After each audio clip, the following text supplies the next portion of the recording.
Romanos, capítulo 1, a partir do versículo de número 16.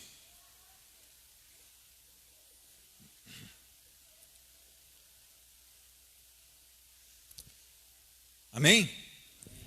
Diz a palavra do Senhor. Pois não me envergonho do Evangelho, porque é o poder de Deus para a salvação de todo aquele que crê, primeiro do judeu e também do grego, visto que a justiça de Deus se revela no Evangelho de fé em fé, como está escrito: o justo viverá por fé. Amém? Senhor Deus, nós queremos te louvar e te bendizer, porque tu és um Deus tremendo, um Deus maravilhoso, um Deus glorioso, um Deus que tem operado no nosso meio, como nós acabamos de receber aqui esse testemunho da irmã, mas um Deus que tem operado quando nós cantamos louvores, quando nós oramos, quando nós estamos no nosso trabalho, quando nós estamos estudando a palavra do Senhor. O Senhor tem sido extremamente misericordioso para com esses irmãos, para conosco. No nome de Jesus Cristo, vem sobre as nossas vidas com a tua palavra, com o poder do teu Santo Espírito, e faz um milagre aqui hoje, Senhor Deus. Um milagre que só o Senhor pode fazer, trazendo restauração, conversão, transformação, cura extraordinária, porque só o Senhor pode fazer. E é no nome de Jesus que nós esperamos, aguardamos e confiamos. Amém. Meus irmãos, nós temos falado em poder, como a irmã acabou de testemunhar, poder que tem o nosso Deus para curar de um câncer, o poder que tem do nosso Deus para restaurar um casamento, o poder que tem o nosso Deus para nos conduzir nessa terra de uma maneira que o agrade. Mas principalmente o que nós queremos falar aqui hoje é o poder que Deus tem para salvar, é o poder do Evangelho da graça. Meus irmãos, nós temos notado que as pessoas talvez não tenham amado a Deus como deveriam, sabendo que esse Deus é um Deus que pode transformar uma vida, que é um Deus que pode conduzir uma vida, que é um Deus que pode levar essa vida a uma eternidade com Cristo Jesus. Talvez nós estejamos preocupados demais com as coisas desse tempo, deste século. Quando Paulo escreve essa carta aos Romanos, ele tem como o tema principal a verdade, de que esse Senhor maravilhoso, ele justifica pecadores condenados por meio da sua maravilhosa graça, por meio de Cristo Jesus e o seu sacrifício perfeito. Eu não sei se nós estamos esperando notícia mais gloriosa que essa. Nós contamos fatos e testemunhamos coisas maravilhosas que Deus opera em nossos lares, em nossas famílias, em nossa igreja, mas não há nada maior do que Deus justificando um pecador condenado como eu e você, e nos tornando livres, como nós cantamos aqui agora mesmo. Livres, somente pelo sangue de Jesus. Eu não sei o que nós temos tentado extrair do Evangelho, que seja mais importante, mais glorioso do que a salvação de um perdido, a salvação de um condenado. Meus irmãos, e Paulo começa esse texto dizendo: pois não me envergonho do Evangelho. Paulo ele não está preocupado com o escárnio que ele sofria, com as críticas que ele sofria, com o questionamento do seu apostolado, se era ou não verdadeiro. Ele não estava preocupado de ser expulso da cidade, de ser colocado no cárcere, de ser descido num cesto. Ele não está preocupado com esse tipo de coisa. Essas coisas são coisas que não envergonham Paulo.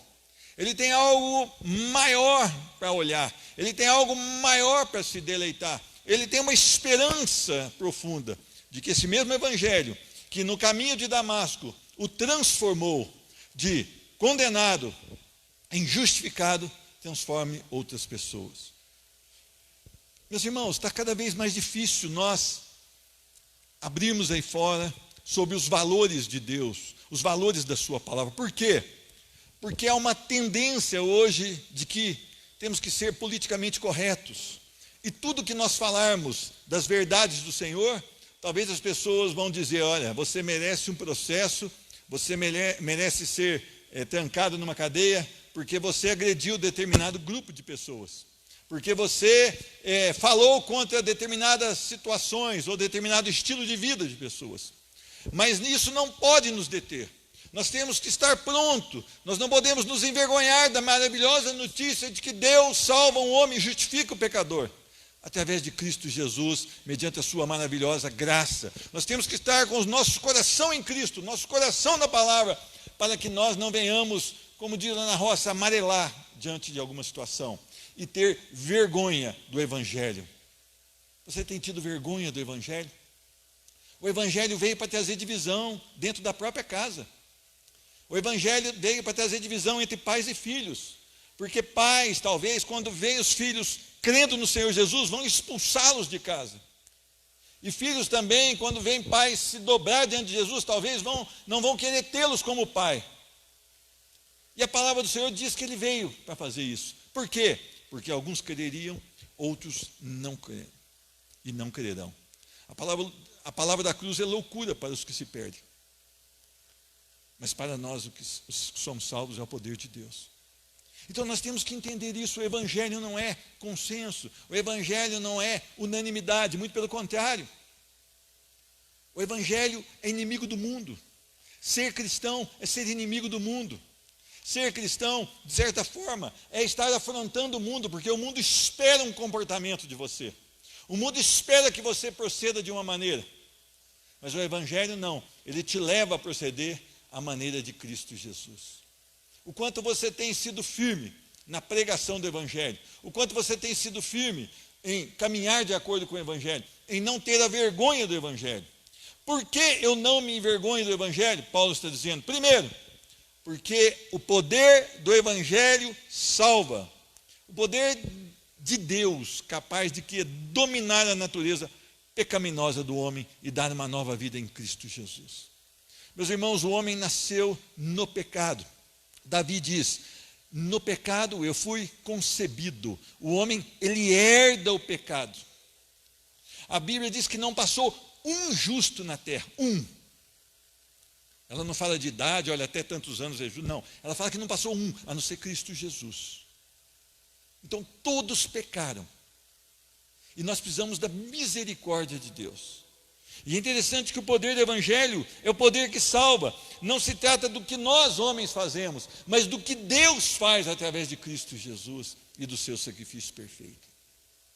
Veja bem, essa é a grande esperança, porque independe de nós. Nós amamos, enquanto não convertidos, nós amamos o pecado. Nós queremos continuar na podridão, nós queremos deleitar nas coisas que esse mundo pode proporcionar. Mas quando Cristo vai até nós e nos transforma, então nós passamos a viver de uma maneira diferente. Não é um processo que começa em mim, mas é um processo que começa em Deus. Então é um grande equívoco das pessoas acharem que na hora que elas quiserem, elas vão a Deus. Não, é necessário que Cristo venha a nós e nos transforme. Então nós temos que pedir nas nossas orações, aqueles que não são transformados ainda, pedir em nome do Senhor Jesus, para que haja transformação nas suas vidas, para que a misericórdia do Senhor renove a sua vida, para que a graça do Senhor transforme o seu coração, porque é o único lugar que você pode encontrar isso, é no poder do Evangelho. O poder do Evangelho salva, é o único meio, diz a palavra do Senhor, que importa que sejamos salvos. É por meio de Cristo Jesus. Meus irmãos, o quanto você tem amado essa notícia. Para os que se perdem, lá em 1 Coríntios 1,18, para os que se perdem é loucura. É loucura ser crente, é loucura amar a Cristo, é loucura você estar aqui agora congregando, louvando através de cânticos, ouvindo o testemunho da irmã Marisa. Isso é loucura. Você poderia estar aproveitando a sua noite, fazendo coisas que o seu coração se deleita antes de conhecer a Cristo. Mas o Evangelho nos transformou e nós não queremos estar lá fora, nós queremos estar aqui, oferecendo ao nosso Deus um culto público. E nós não estamos vindo aqui para adorar, nós estamos continuando a nossa adoração. Nós não estamos vindo aqui porque aqui é o culto, nós estamos continuando a cultuar o Senhor, porque devemos cultuá-lo onde estivermos, por todo o tempo. O poder do Evangelho, Paulo não se envergonha, porque o poder do Evangelho transforma. Meus irmãos, você já olhou para a sua vida sem Cristo? Você já fez um balanço de como era a sua vida sem Cristo? Você lembra dos seus passos sem Cristo? Meus irmãos, a graça maravilhosa, ela opera algo regenerador. As pessoas que conheceram você antes, elas vão ficar atônitas, assim, ó, quando te virem caminhando com Cristo Jesus. Porque haverá uma transformação para você extremamente gloriosa. Para elas, algo que elas não vão entender. Ou talvez elas vão dizer, nossa, agora ele passou para o pior, ele virou crente. Mas essa graça, que é o favor imerecido, que é derramado pelo Senhor, ela transforma a vida, e essa vida agora se transforma numa vida produtiva, porque a graça que nos transforma é uma graça produtiva. Não há como uma pessoa ter um encontro com Cristo Jesus e continuar da mesma maneira, trilhando os mesmos passos, os mesmos caminhos. É impossível dizer que tem Cristo no coração e continuar da mesma forma. Meus irmãos, às vezes a pessoa continua com as mesmas palavras, com as mesmas atitudes, com os mesmos pensamentos. É porque ela ainda não recebeu dessa graça maravilhosa. Porque essa graça o constrange, ou seja, o impulsiona a ir cada dia mais para Cristo Jesus. Não há como dizer, eu recebi a graça do Senhor, como nós estamos vendo a pregação de uma graça barata, uma graça improdutiva, que eu recebi a graça, mas eu continuo fazendo as mesmas coisas, eu continuo com os mesmos hábitos, eu continuo com os mesmos vícios, o que importa é que eu tenha graça. Não existe essa graça, não existe essa graça, isso não vem dos céus. Isso é um engodo que Satanás pôs na mente de homens e mulheres que estão à frente de igrejas e estão dizendo que a graça é uma graça que é permissiva. Essa não é a graça. Olha aqui, esses chamados heróis da fé em Hebreus 11, olha como a vida deles mudou em Cristo Jesus. Olha como a vida foi transformada, o caráter foi forjado, porque essa graça, ela muda, ela opera, ela produz. A graça que é pregada hoje em dia é uma graça estéril, improdutiva, que não é a graça que Jesus Cristo derrama. Meus irmãos, como eu vivo ainda para o pecado, se para o pecado nós morremos? Romanos 6:1. Como viveremos ainda para o pecado? Se para o pecado nós morremos. Não há como um crente que foi salvo pelo poder do Evangelho, que foi transformado pelo poder do Evangelho, continuar da mesma maneira. Não há como. É impossível. Ele não se envergonha do Evangelho, porque o Evangelho é o poder que santifica o homem. A palavra do Senhor diz que nós devemos andar de acordo com o que já temos alcançado. Meus irmãos, progredir na santificação é algo que o crente verdadeiro ele deseja. A santificação é feita pela palavra de Deus. E nós só temos a palavra de Deus quando somos salvos. O poder do Evangelho, ele abre o nosso coração e o Espírito Santo, então, ele nos revela a sua palavra e a sua vontade. Nós passamos a conhecer um pouco mais, cada dia, a respeito do nosso Senhor, o que nos salva. Então, nós precisamos entender que cada dia mais, nós precisamos estar separados do mundo, nós precisamos estar de maneira diferente, de conduzir a nossa vida de acordo com a vontade do poder de Deus, do Espírito Santo de Deus. Não é somente separar, mas é viver para aquele que nos salvou. Sem santificação ninguém verá Deus. Ponto final. Sem o poder do Evangelho não há santificação.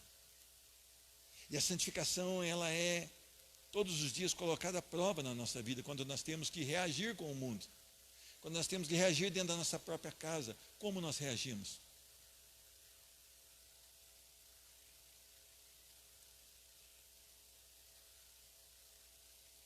Uma vez uma pessoa me perguntou, me dê um motivo para eu fazer isso, do jeito que o senhor está falando. Eu falei, Jesus.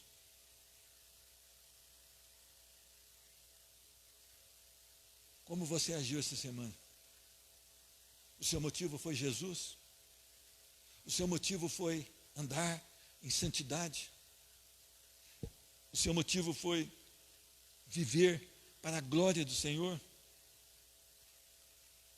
O poder do Evangelho não é para a gente sair aí gritando glória a Deus e achando que nós vamos pôr a mão sobre todo mundo e todo mundo vai ser curado. Não é.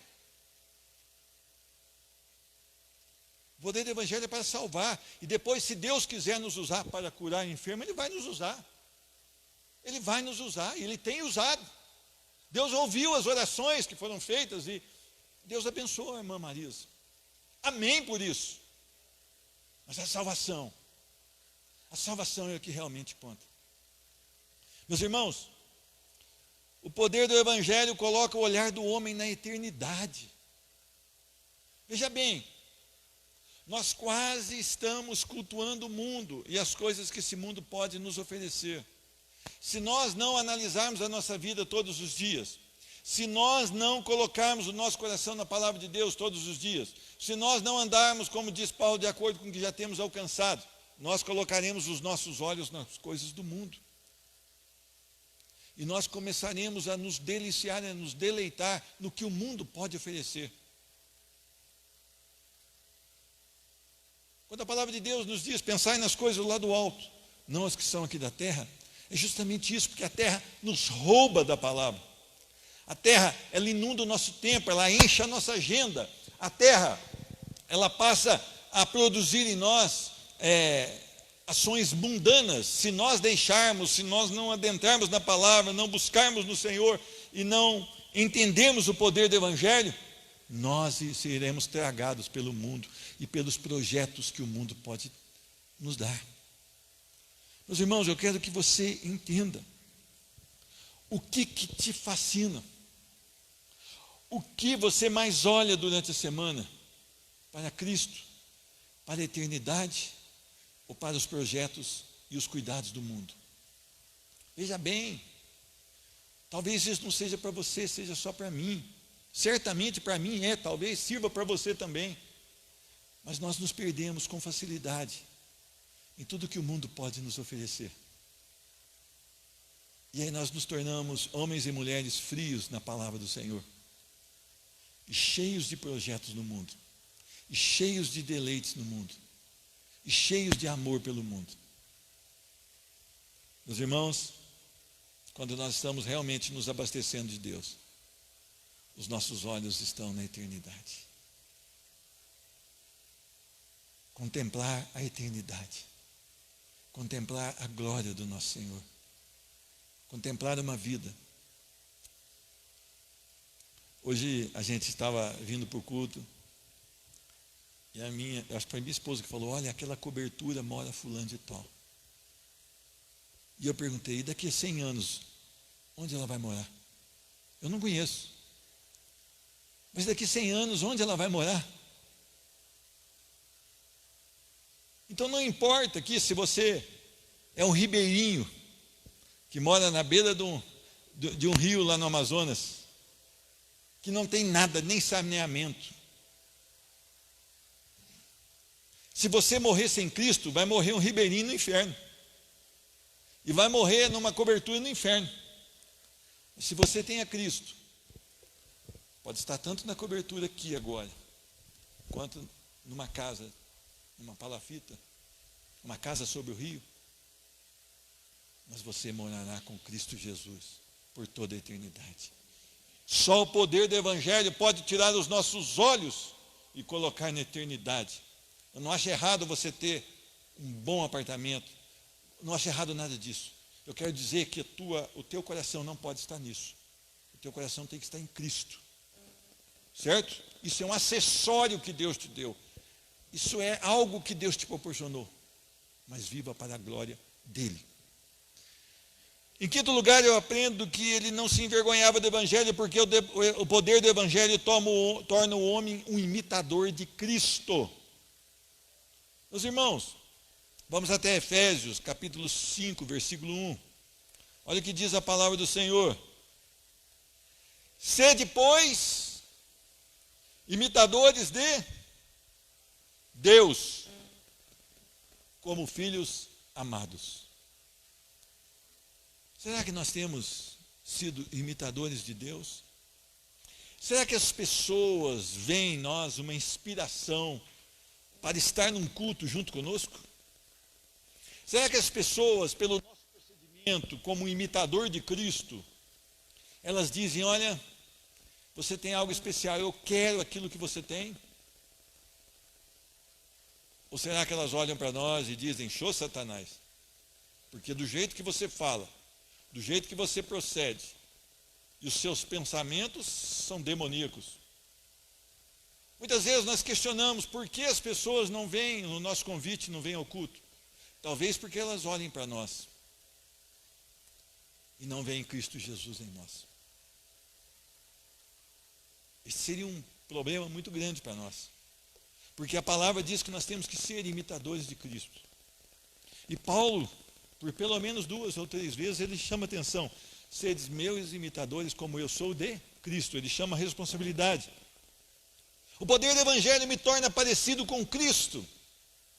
O Evangelho me torna um imitador de Cristo. O Evangelho me torna um homem.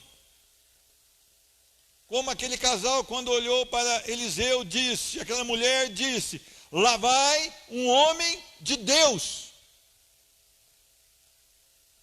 Aquela mulher olhou para aquele servo. E aquela colocação dela foi o que ela viu em Eliseu. Ali vai um homem de Deus.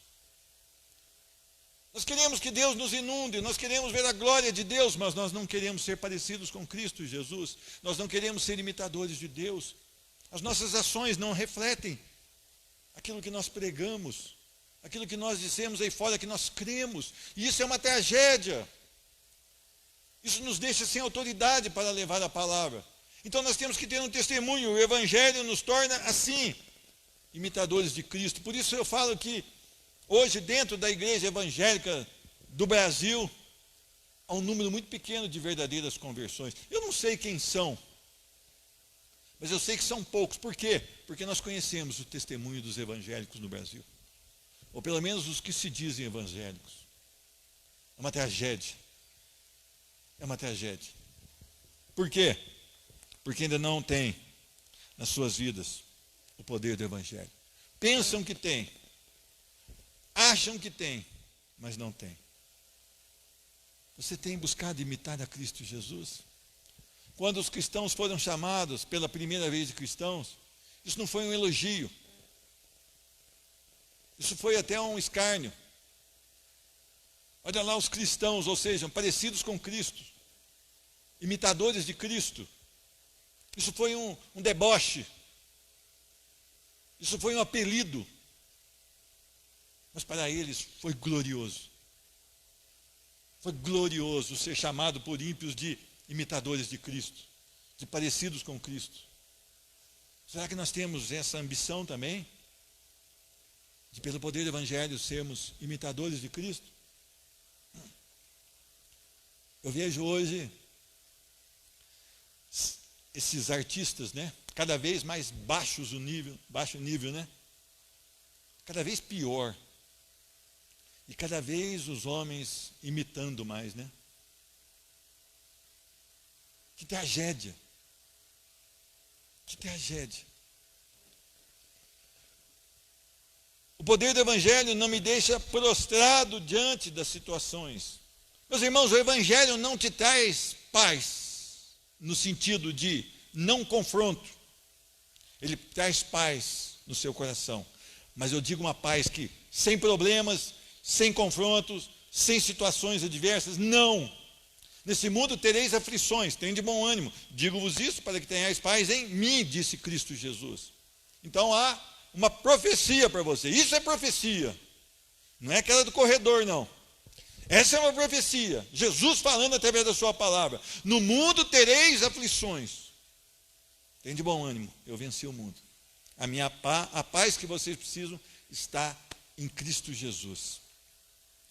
Se nós formos a 2 Coríntios, capítulo 4, eu vou ler numa outra versão, se você não quiser, eu vou ler na versão de hoje. Eu creio que se você prestar atenção aqui, vai ser melhor para o seu entendimento. 2 Coríntios 4, 7 a 10, a 9. Porém, nós que temos esse tesouro espiritual, é o Evangelho, somos como potes de barro, sem valor, para que fique claro que o poder supremo pertence a Deus e não a nós. Então, nós, potes de barro, o que está dentro de nós, o poder do Evangelho. Amém? Nós, pouco valor, mas o que está dentro de nós, extremamente valoroso. Muitas vezes ficamos aflitos. Acontece? Só comigo? Mas não somos derrotados. Algumas vezes ficamos em dúvida, mas nunca ficamos desesperados. Já viu enterro de crente? Há dor, há choro, mas há desespero? Há desespero? Não. Sabe por quê? Porque é uma celebração, é um culto de adoração. Eu não gosto nem de chamar de culto fúnebre, você quer saber. Particular, não é que está errado, não. Eu que estou errado. Eu não gosto nem de chamar de culto fúnebre. Eu gosto de chamar de culto de gratidão, de adoração. Porque alguém foi para o Pai. Porque Deus permitiu que esse alguém ficasse conosco por um tempo maravilhoso. Temos muitos inimigos, mas nunca nos falta um amigo. Às vezes somos gravemente feridos, mas não somos destruídos. Olha que maravilhosa é a vida do crente. Ele passa pelas lutas da vida, mas ele não fica no chão. Por quê? Porque ele está confiante de que o Evangelho é a sua suficiência, de que o poder de Deus habita nele. Embora sejamos tão frágeis como um pote de barro, tão sem valor como um pote de barro, Deus nos escolheu. E nos escolheu para um propósito, para contar as virtudes daquele que nos salvou das trevas para a luz. Então nós temos que proclamar Cristo Jesus através da nossa vida. Meus irmãos, isso é extremamente maravilhoso. O poder do Evangelho, então, não me deixa caído. Se eu caio, logo eu levanto. Por quê? Porque eu olho para o alvo, que é Cristo Jesus. E a minha força, ela não é encontrada nas situações do mundo, mas ela é em Cristo Jesus. A minha vida está alicerçada em Cristo Jesus. Como você tem reagido diante das dificuldades da vida? O poder do Evangelho, em último lugar, não me deixa temer a morte. Meus irmãos, nós vamos aprender isto, mas eu vou ter que citar esse texto, Filipenses capítulo 1. A partir do versículo de número 19, para você que já falou no seu coração que você não vai vir na quarta, então está aí. Recebe essa bênção aí. Pode recebê-la dobrada se vier na quarta. Filipenses capítulo 1, versículo 19.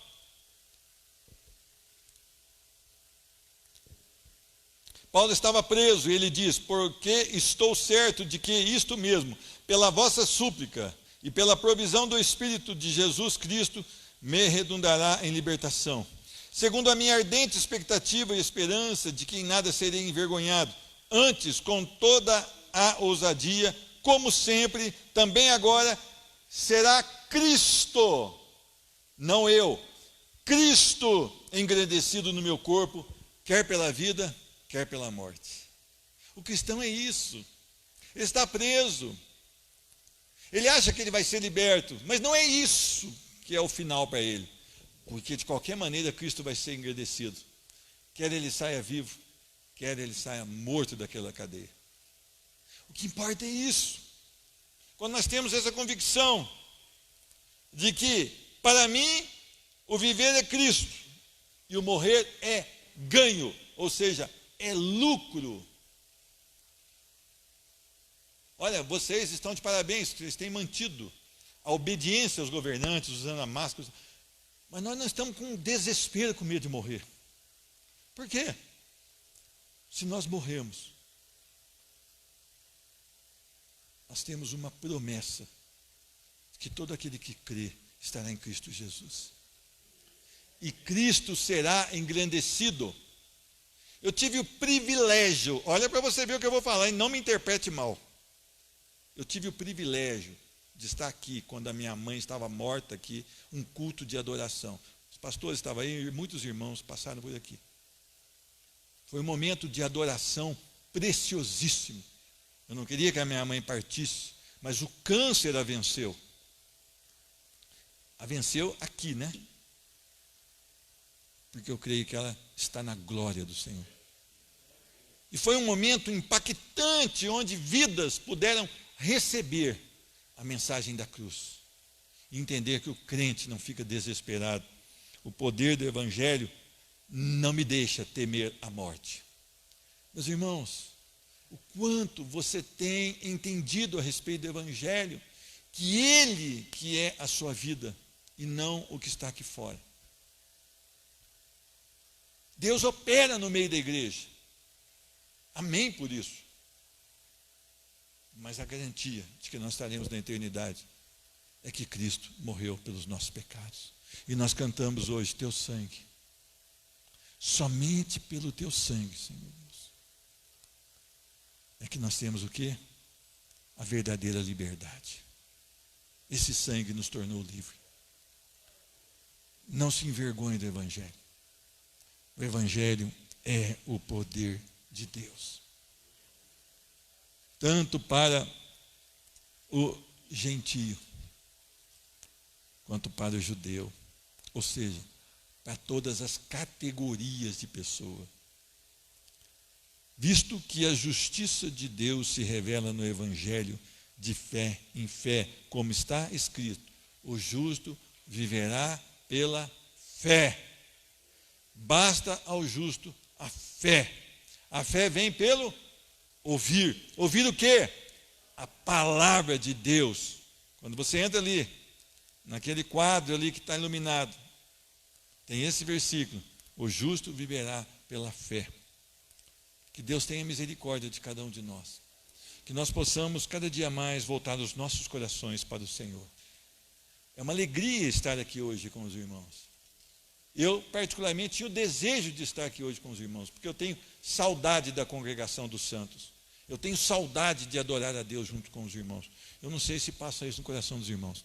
Então, Deus proporcionou que não houvesse nenhum impedimento para que eu estivesse aqui e para que você estivesse aqui. Que Deus tenha misericórdia de cada um de nós, que possa nos levar para os nossos lares em adoração ao Senhor. Amém? Convido o pastor Gerson para fazer essa oração final. Em nome de Jesus.